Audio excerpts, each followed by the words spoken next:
A maior parte das atividades de um analista de dados envolve a manipulação de informações que estão constantes em diferentes tabelas de dados.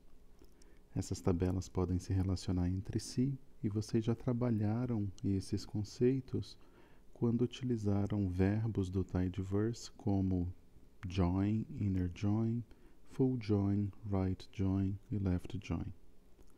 Hoje nós vamos trabalhar uma expansão desse conceito utilizando a ferramenta SQLite.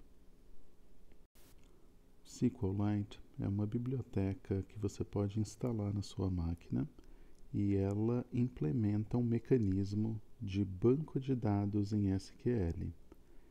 Ele tem 3 características principais. Ele é autônomo, ele não tem servidor e não necessita de nada de configuração.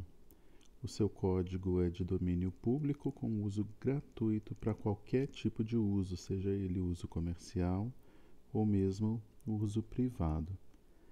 Ele utiliza a estratégia de escrever arquivos em disco e ele pode ter múltiplas tabelas, diferentes chaves ou índices, gatilhos e visões dentro desse único arquivo. O arquivo produzido pelo SQLite funciona em qualquer plataforma. Se você estiver usando Windows, Mac, Linux, algum equipamento móvel, esse arquivo produzido vai funcionar em qualquer uma dessas plataformas. Ele é um software pequeno, 600 kilobytes. Além disso, o SQLite tem suporte de longo prazo. É importante observar que uma utilização bastante comum de base de dados SQL é quando o volume de dados que você tem é um volume grande, o suficiente para atrapalhar o processamento em memória RAM. O que eu quero dizer com isso? É que ao invés de você gastar memória do seu computador guardando os dados, você armazena esses dados em disco e produz e tem à sua disposição um mecanismo eficiente para acessar essas informações quando for necessário e só quando for necessário. Você certamente já utiliza o SQLite sem mesmo saber disso, porque ele é o banco de dados mais utilizado em todo o mundo. Então, alguns exemplos de utilização do software é quando você vê a criação de bibliotecas, por exemplo, dentro do software Photoshop Lightroom, o software utilizado nas aeronaves Airbus 350 também são baseados em SQLite. Se você tem um tocador de MP3, um iPod, alguma coisa assim, todos esses softwares de música, essencialmente, também utilizam o SQLite para fazer o registro de quais são as músicas que você tem, quem são os cantores, quem são os compositores, qual que é o nome do álbum. Sistemas multimídias que vocês podem ver em veículos hoje também utiliza. O próprio Dropbox e o Android também utilizam o software para fazer registros, muitas vezes registros de configuração. Ele é o software de preferência para armazenamento de bases na Biblioteca do Congresso.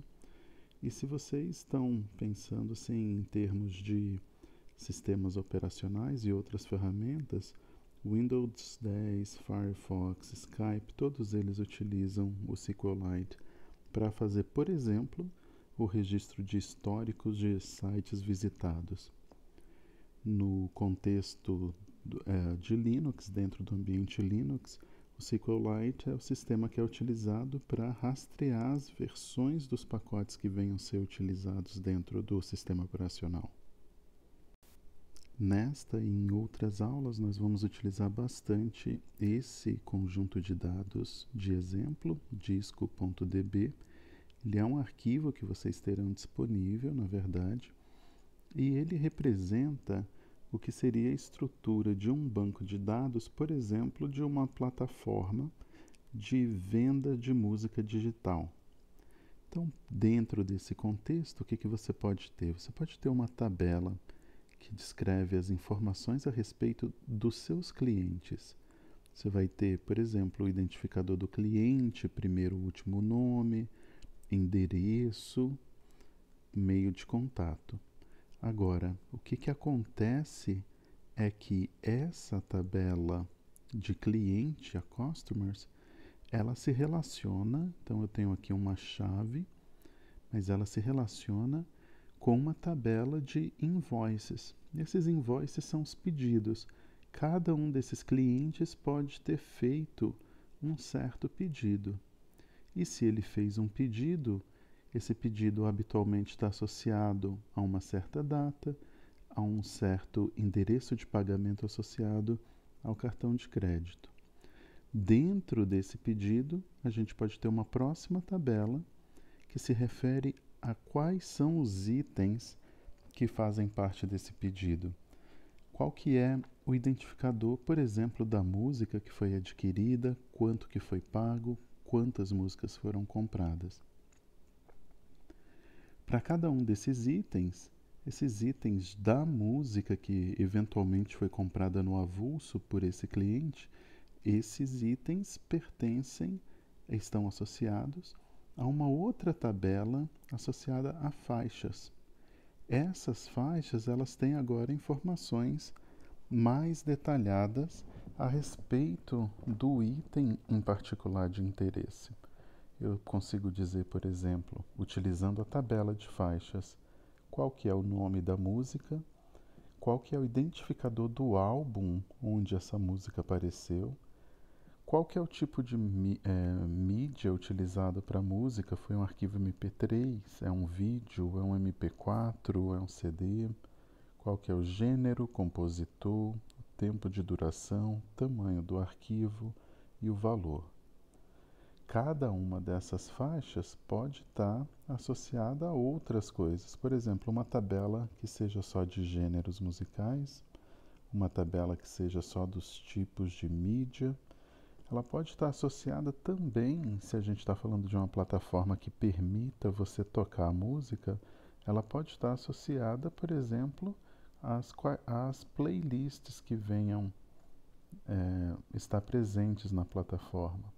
Né? A gente tem, se uma certa música pertence a uma playlist, então eu teria o identificador da faixa, o identificador da playlist, e eu poderia ter uma outra tabela que identifica a playlist unicamente, dizendo, olha, a playlist número 1 são músicas de MPB, por exemplo. Além disso, as faixas isoladamente pertencem a diferentes álbuns e esses álbuns pertencem a diferentes artistas, todas essas tabelas conectadas entre si. Pensando ainda na tabela de clientes, pode ser que esse cliente tenha solicitado algum tipo de suporte, alguma coisa assim, ou mesmo tenha sido atendido por um vendedor específico que fez a venda. E aí existe a ligação dessa tabela Customers com a tabela Employees de funcionários, onde a gente tem as informações associadas ao funcionário em questão. Para utilizar esse banco de dados que eu apresentei, você pode utilizar diretamente o software SQLite. Se você optar por fazer isso, o que você pode fazer para a instalação é ir direto ao site e baixar a versão que seja associada ao seu sistema. Uma vez que você baixa o software, isso é uma ferramenta de linha de comando. Essa é a minha preferência pessoal, mas existem interfaces gráficas que podem facilitar a sua utilização. No nosso caso, sendo já usuários do R, ao invés de vocês fazerem uso de uma ferramenta isolada do SQLite e ficar trocando entre terminal, por exemplo, fazer uma consulta no software SQLite, copiar e colar aqueles resultados dentro do R, a minha sugestão é que vocês utilizem o pacote RSQLite. O que vai acontecer é que o pacote RSQLite já tem internamente uma versão do SQLite instalada. Então, quando você instala esse pacote, ele automaticamente já instala o software SQLite dentro da sua árvore de pacotes do R. O que vai acontecer nesse caso é que você terá à sua disposição uma versão do SQLite completamente hábil, completamente capaz de fazer qualquer atividade que o SQLite faria. Para vocês fazerem essa instalação, basta utilizar o comando install.packages e o nome do pacote. E o que vai acontecer nesse caso é que, a partir desse momento, utilizando o comando library r/SQLite, vocês terão condições de conectar numa base de dados e executar os comandos do motor SQLite. Os comandos que vocês digitarem em R serão passados automaticamente para a ferramenta SQLite e os resultados que o SQLite gerar serão transformados para um formato em R. A primeira observação que deve ser notada é que, para você trabalhar com um arquivo SQLite específico, você vai sempre ter que, como primeiro passo, conectar nesse banco de dados. O comando utilizado para conexão é dbconnect. Você informa qual que é o driver que você vai utilizar. Nesse caso, você está informando aqui que o arquivo disco.db tem um formato SQLite. E a partir daí, você tem o que eu chamo de conexão. Tá? Então, esse objeto db é uma conexão para o SQLite que está apontando para um arquivo específico que está gravado no seu disco. Isso é importante porque, habitualmente, bases de dados do tipo SQL são muito maiores do que a memória RAM que você tem instalado no seu computador. Então, ao invés de carregar todo o conjunto de dados e eventualmente esgotar a memória do seu computador e ter um erro como resposta, o que você armazena é simplesmente as informações que são necessárias para você enxergar essa base de dados. Uma vez que você conecta num banco de dados, você pode se perguntar quais são as tabelas que existem ali dentro e quais são as colunas associadas a alguma das tabelas em particular. Então, a primeira operação que eu mostro para você é a operação dbListTables. Esse comando em particular vai receber uma conexão, o db que a gente criou no slide anterior, e vai identificar quais são as tabelas que estão internamente gravadas nesse arquivo. Nesse nosso caso, nós temos 13 tabelas que foram identificadas, e essas foram as tabelas que eu apontei no diagrama da base de dados em particular. Existem duas tabelas que são tabelas internas de controle do SQLite. Elas não estavam descritas naquele diagrama, mas toda vez que uma nova base SQLite é criada, o próprio sistema se encarrega de criar essas tabelas de auxílio. E elas são SQLite Sequence e SQLite Stats. Essas duas tabelas não possuem informações específicas do banco de dados em questão. Elas possuem métricas e códigos, essencialmente, que são necessários pelo SQLite para entender o funcionamento das tabelas que você venha a ter na sua base. Agora, uma vez que você tem uma tabela de interesse, vamos dizer que você está interessado na tabela álbuns, você pode perguntar quais são os campos que existem na tabela álbuns. Para você listar os campos, o comando vai ser dbListFields, e o que você precisa fazer inicialmente é informar qual é a conexão de interesse. Se você ignorar a existência desse primeiro argumento, o SQLite não vai saber a que arquivo você se refere, porque esse arquivo não está em memória. Então você informa qual que é a conexão de SQLite do seu interesse, qual que é a tabela do seu interesse. O SQLite vai conectar nessa tabela e verificar quais são as colunas que essa tabela tem. Essas colunas também são chamadas de campos. Quando você for mandar um comando para o SQLite, utilizando o pacote R-SQLite, o que você precisa fazer é utilizar o método do R chamado dbGetQuery. A forma com que o dbGetQuery funciona é que você vai passar a conexão e você vai passar o comando em SQL do seu interesse. O dbGetQuery entende que esse comando que você vai passar vai retornar para dentro do R uma tabela, como um data frame. Então, dessa maneira, suponha que a gente queira ver quais são todos os registros da tabela álbuns. O que você pode fazer é utilizar o verbo select. Então, quando você usa o verbo select, você vai dizer select, quais são as colunas do seu interesse separados por vírgula. Se você quiser todas as colunas, você usa asterisco. From, isso daqui é obrigatório, e você informa qual que é a tabela de interesse. Então, o verbo funciona como select colunas from tabela.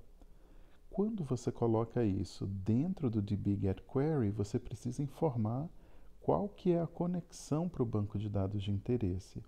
E ao informar esse comando SQL por meio do dbGetQuery, você está esperando que esse comando select te retorne uma tabela. Então, a gente vai armazenar esse resultado em AlbumDB.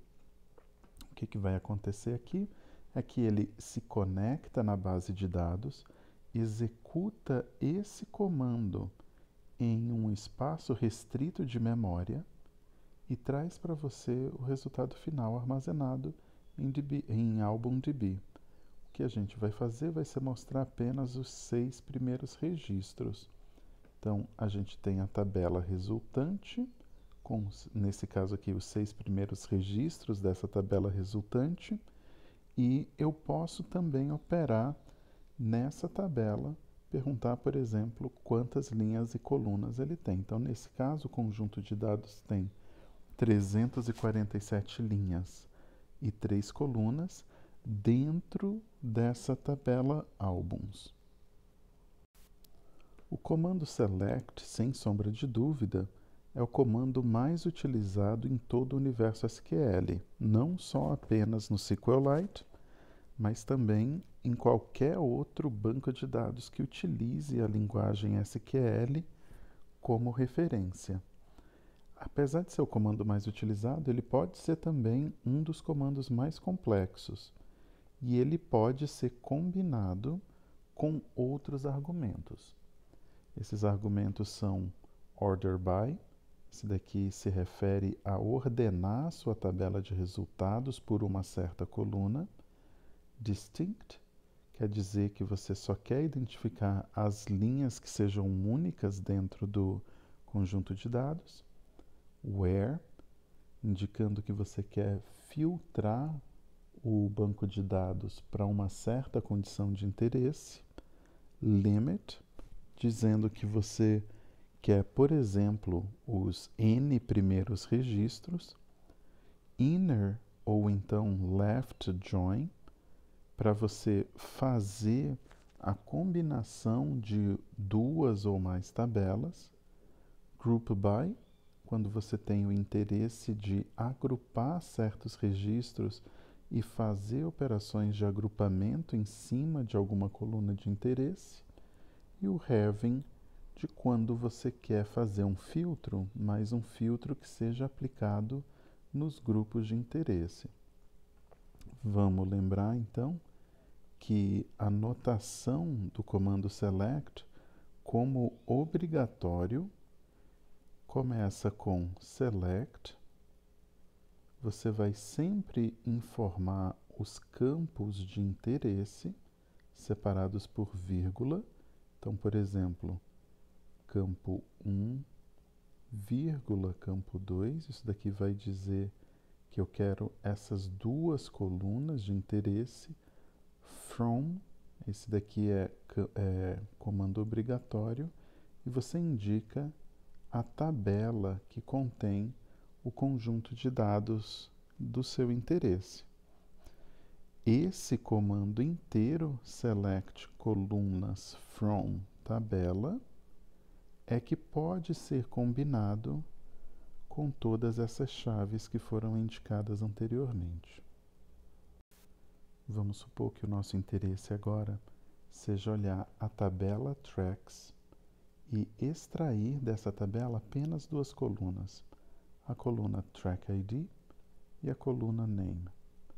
E eu quero que o meu resultado final seja ordenado pela coluna Name também. Então, o que a gente vai precisar fazer vai ser combinar isso com aquela chave Order By, e eu indico qual que é o nome de interesse.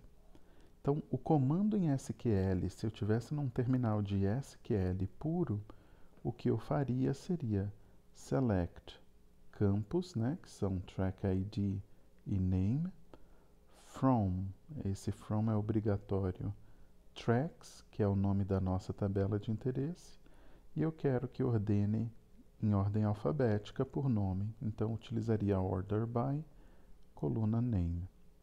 O que acontece é que eu espero que esse comando select me devolva uma tabela. Sendo assim, o que eu devo utilizar é o comando dbGetQuery, e o dbGetQuery requer que o primeiro argumento seja o link, a conexão para o banco de dados de interesse. Depois disso, seria o meu comando em SQL. Armazeno tudo isso na minha variável resposta e peço para ver os primeiros registros. Então, essas são as primeiras 6 músicas que estão registradas nessa tabela chamada Tracks, e o nosso resultado vem ordenado em ordem alfabética. Eu observo aqui um problema no apontamento da questão, mas vamos fazer uma correção rápida. As colunas de interesse são Track ID e Name. Essa Composer, nesse exemplo em particular, não está aqui. Unit Price também não. Aqui. Então, seriam só essas duas primeiras colunas. E ordene o resultado. No nosso caso aqui, eu quero que o resultado seja ordenado por Name. Tá? Então, a forma de resolver essa questão vai ser utilizar o select, campos de interesse from, tabela de interesse, order by, a coluna onde isso vai ser ordenado. Uma outra pergunta que pode estar associada a esse banco de dados é: quais são as cidades de todos os clientes que já fizeram alguma aquisição nessa plataforma? E eu quero que o resultado seja ordenado por nome de cidade. Então, o que vai acontecer? A gente vai precisar olhar na tabela Customers, que é onde tem as informações de cada um dos clientes, e o que eu posso perguntar é Select City from Customers, e eu quero Order by City, ou seja, selecione a coluna City da tabela Customers e ordene, nesse caso aqui, ordem alfabética, por essa mesma coluna City. De novo, a gente espera que o select retorne uma tabela, e por causa disso a gente vai utilizar o comando dbGetQuery. dbGetQuery, a conexão para a base de dados de interesse, o comando em questão. Tá? E agora aqui os 6 primeiros registros, porque a gente pediu apenas o head do resultado inteiro. Mas no total existem 59 cidades diferentes. A minha afirmação no slide anterior foi até incorreta, porque pode acontecer de ter mais de um cliente morando na mesma cidade. No slide anterior, a gente fazia select city from customers, order by city. O que vai acontecer é que se você tem 2 clientes morando na mesma cidade, essa cidade vai aparecer duplicada. Se a gente não quiser que isso aconteça, se eu quiser apenas os nomes das cidades diferentes, o que a gente pode fazer é incrementar o verbo aqui, o select, e adicionar select distinct. Ao adicionar select distinct e mandar isso por meio do dbGetQuery, a gente obtém um total de 53 registros, e aí sim, de fato, eu posso dizer que existem 53 cidades diferentes no banco de clientes. Se eu conheço bem a base de dados e eu tenho interesse em um álbum específico, ou seja, eu quero olhar o álbum que tem o identificador igual a 1, eu posso restringir a minha pergunta e pedir para você quais são todas as músicas existentes nesse álbum cujo identificador é 1.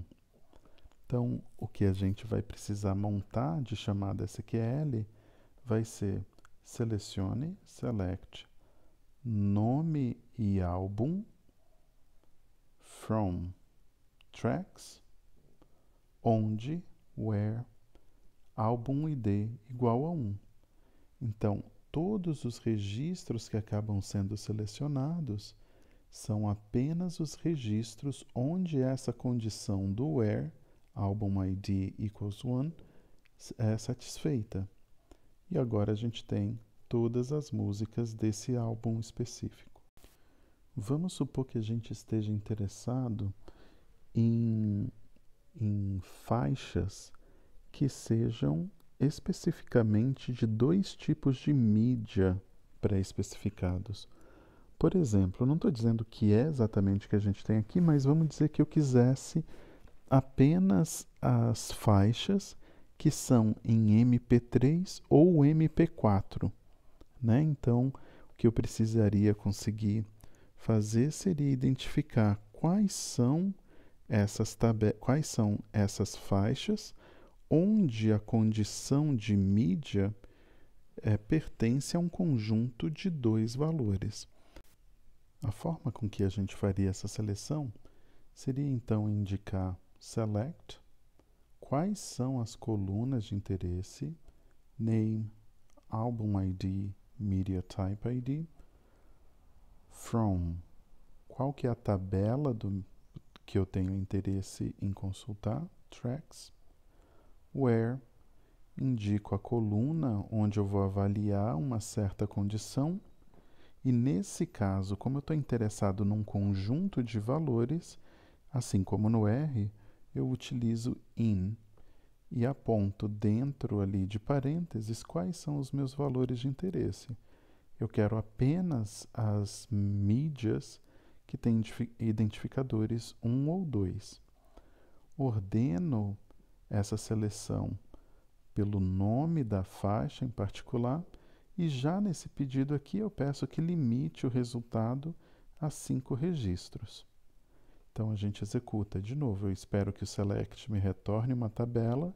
Isso quer dizer que eu vou usar dbGetQuery, aponto qual que é a conexão e aponto o que é a minha chamada SQL. O resultado final, então, é essa tabela que tem 3 colunas e 5 linhas. Lembrando que os 5 linhas aqui, ele vem como resultado do limit 5. O comando select é bastante flexível e poderoso e permite que ele próprio seja alinhado. Isso quer dizer o quê? Que você pode fazer uma chamada select que vai estar dentro de outro comando select.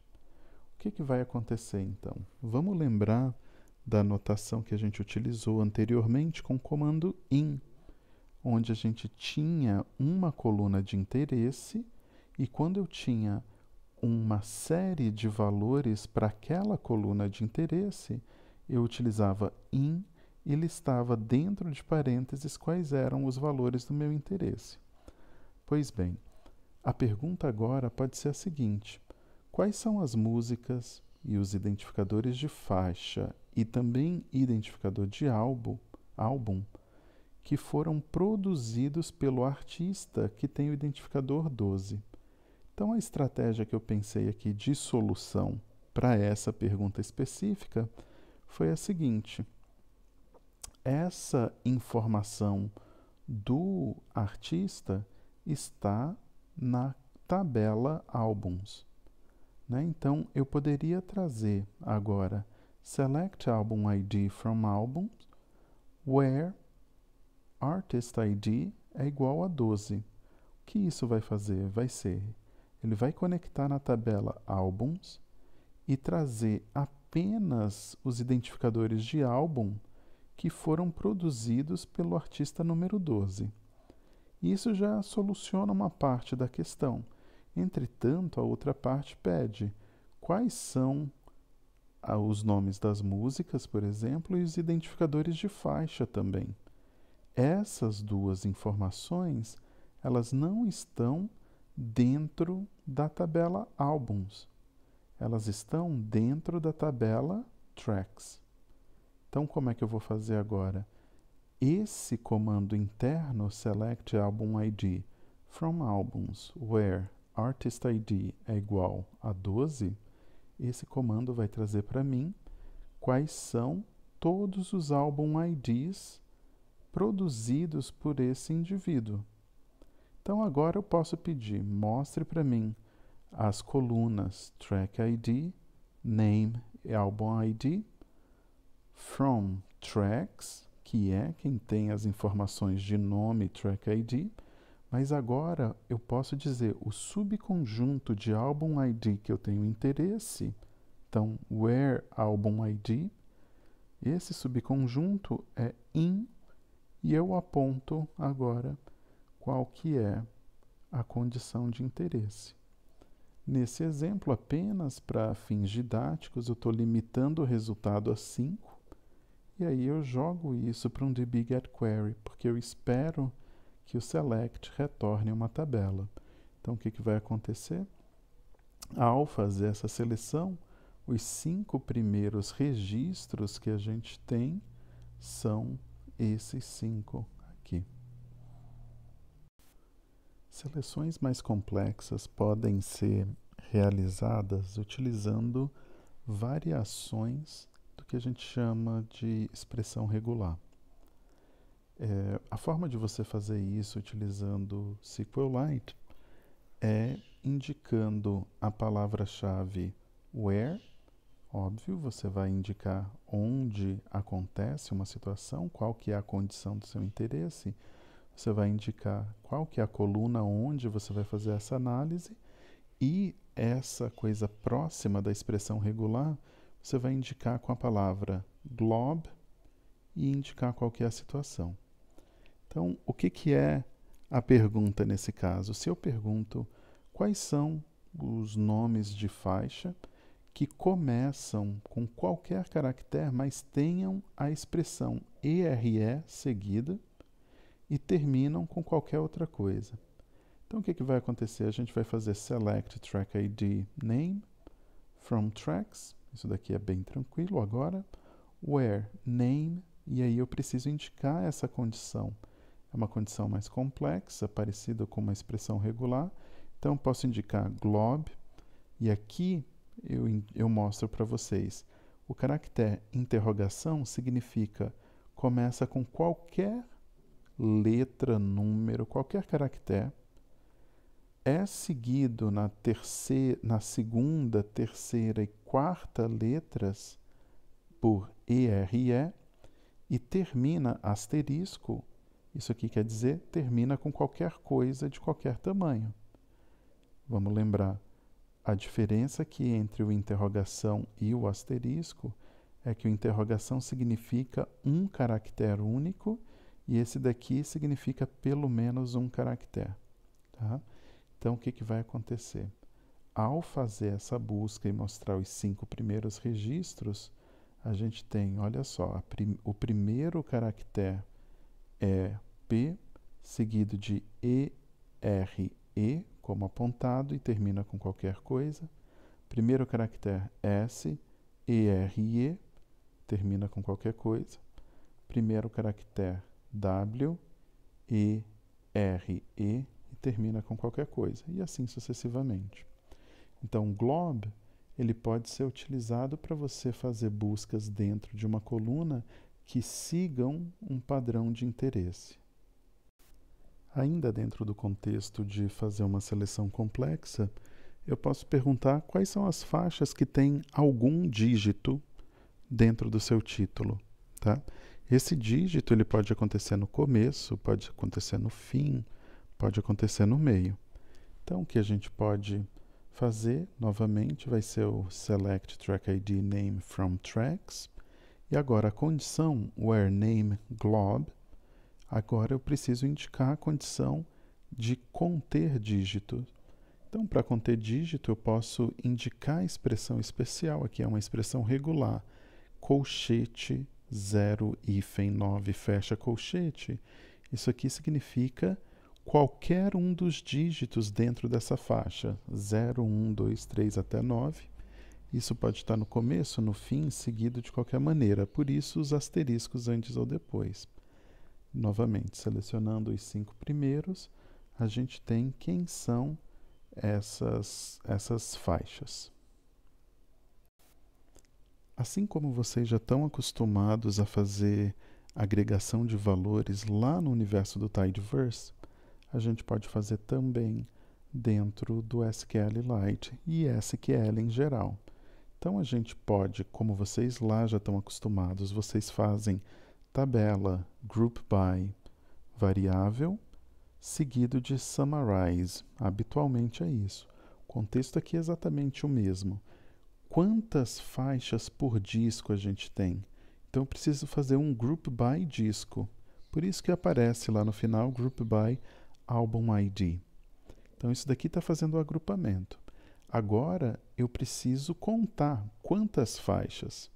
Então, eu adiciono count track ID. O que eu estou fazendo? Eu estou fazendo uma busca um pouco mais complexa, onde eu adiciono, então, select album. Então, ele vai mostrar para mim uma coluna álbum. E a próxima coluna que eu quero que seja count track ID. Ou seja, como isso está seguido do álbum, ele vai para o álbum 1, quantos track IDs diferentes eu tenho? Nesse caso, 10. Para 2, 1. Para 3, 3 e assim sucessivamente. Pode acontecer de você precisar fazer valores agregados por grupo, né? Então, você vai fazer group by album ID, por exemplo, mas você precisa indicar uma condição em cima da variável onde está sendo o grupo. Então, por exemplo, eu quero que o álbum seja o álbum 1. Se você quiser fazer isso, o que você vai fazer é indicar o having. Qual que é a diferença do having para o where? O having, ele faz o subconjunto para o que estiver indicado no group by. Então, group by album ID, having album ID igual a 1. Poderia ser um in aqui se você tivesse mais de um valor, né? Fosse álbum 1 ou álbum 2, você poderia fazer album ID in parênteses 1,2, fecha parênteses. Vamos supor que eu venha fazer uma pergunta que seja um pouco mais complexa e não tenha a sua resposta restrita a uma única tabela.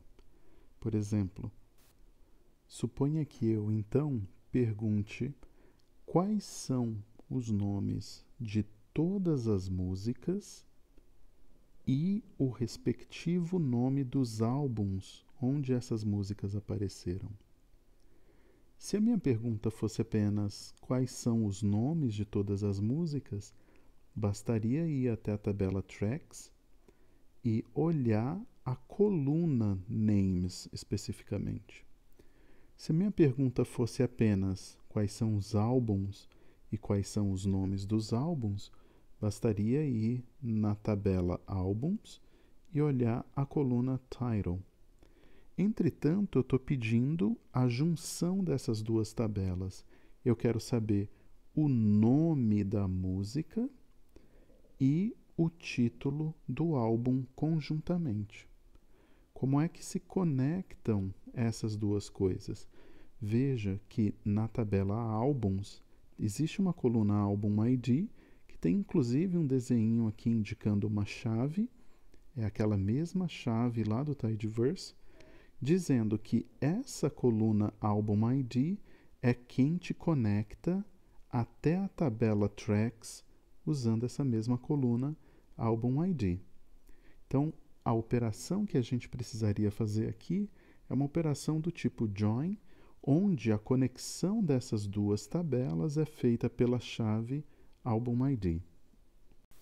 Nesse caso, então, a gente vai selecionar o identificador da faixa, o nome da música e o título do álbum, from tracks. Vamos lembrar, o title ele existe na tabela álbuns, não é na tabela tracks.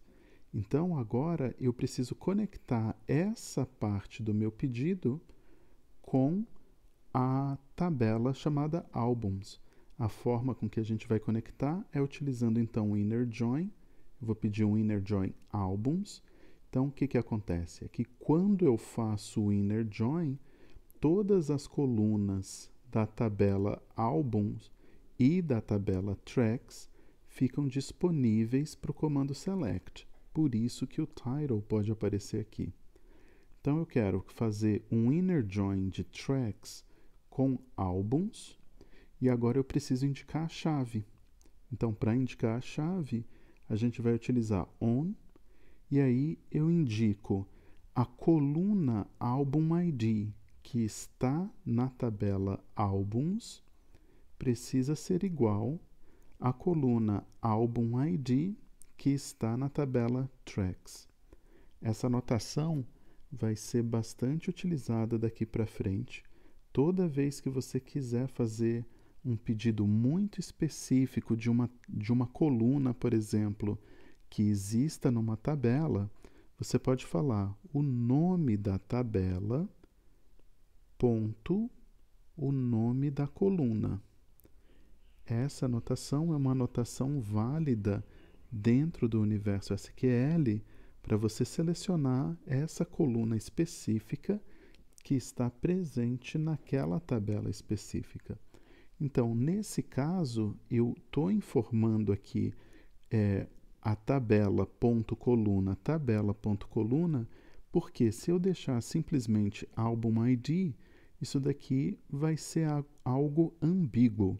Ou seja, se eu disser que eu quero só Album ID, ele não vai saber exatamente qual dos dois Album IDs. Você quer o Album ID que existe na tabela Álbuns ou o Album ID que existe na tabela Tracks, tá? Então, por isso é que eu estou utilizando essa notação tabela.coluna para indicar quem que é a chave em cada uma dessas tabelas.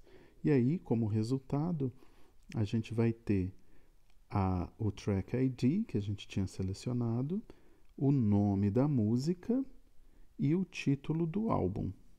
É importante vocês observarem aqui que o pedido que eu estou fazendo, Track ID, Name e tudo mais, eu estou sempre colocando em minúsculo, mas nem sempre ele aparece em minúsculo no resultado. Isso é porque o SQLite não faz distinção entre maiúscula e minúscula em termos de nomes de colunas. Pensando ainda em funções de agregação, quando você faz um group by, você pode pedir diferentes coisas. A gente fez um count, por exemplo, mas você poderia pedir a média, você poderia pedir o máximo, o mínimo, soma. Você podia pedir esses modificadores se você quer contar todos os valores ou apenas os valores distintos. E a mesma coisa para as médias, se você quiser a média de todos os valores ou apenas a média dos valores distintos. Essas funções elas se agrupam com o group by.